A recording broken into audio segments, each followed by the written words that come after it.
What's up, guys? We're doing a little mixing today in Ableton. What? Ableton? Yes, that's Ableton, right? If you have a Raven, you can mix in Ableton like this. So this is gonna be like really simple session right now. This is one of my songs. This is called Higher Tides. It's off my last record, out in all the places. Go listen to it if you want. The music part, I like to get, like everything's tracked. This is one of my projects, so like everything sounds like I want it to. So all I want to do in this session is kind of sit with it and make sure that things get mixed right and balanced right. So, we're gonna go in here and this is a big project. There's like 20 vocal tracks. You got these drum tracks, the guitar tracks, all that stuff. So you'll see me reaching for this fader a lot. This is just all the music. So we can still converse while we talk about the mixing things. And so the greatest thing about this, really all of this, is that we don't have to use a mouse for any of this, right? So let's get into it. Like I said, everything sounds like I want it to, and all I'm gonna do in this session is just quickly make everything sit together nicely and sound like I want it to, right? So we start with this guitar. We've got some bass.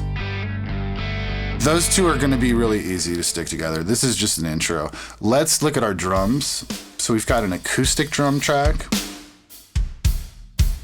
We've got an electronic drum track.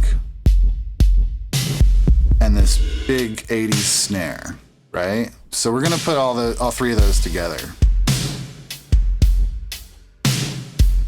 And that'll give us the drum sound that we're looking for. We pull back in our guitar and bass. That sounded about like we wanted to. Let's go over here to our keys. Over here we have pretty much a DX7. Another cool thing that I like about this console versus a real life one is I can do this, double tap. Boom, that's pretty cool. So just a DX7 through here. Easy enough. A little bit of effects. Here comes our 2600 and some piano, more DX7.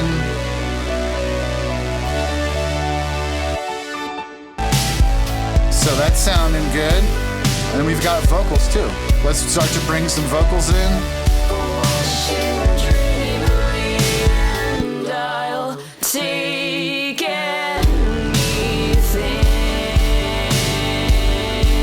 Now the vocals have had a lot of automation applied to them already, so there's not much mixing per se. I just want to get the vocal mix balanced into the rest of the mix, right? Because again, like I said, this is a lot of vocal tracks, a lot of automation, a lot of little bits and pieces.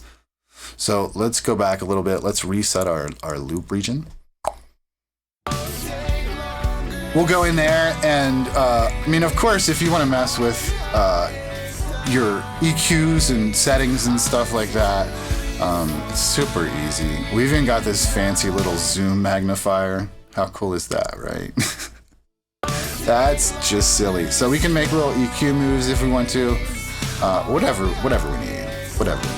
So, now that I'm back over here, I've got everything in the mix. I can really just listen to it, and hey, by the way, we still haven't touched a mouse or the keyboard or anything for that matter. This is all right here. And it occurs to me that another great tool for making sure that these levels are balanced and things sound kind of like we want them to is the VSX, right? And this is from Slate too. This speaker right there. Whew. If you mix into mono and check your levels right there, you are gonna be golden. I use that tool constantly. It gives you such a better perspective on how balanced the levels are for things. And there you go. A quick look at simple level mixing. Everything's already panned too, but if we wanted to pan, we just grab stuff and pan it. You just can't beat the workflow and the experience that you get when you get to work with a real console and leave the mouse behind. Cheers, y'all.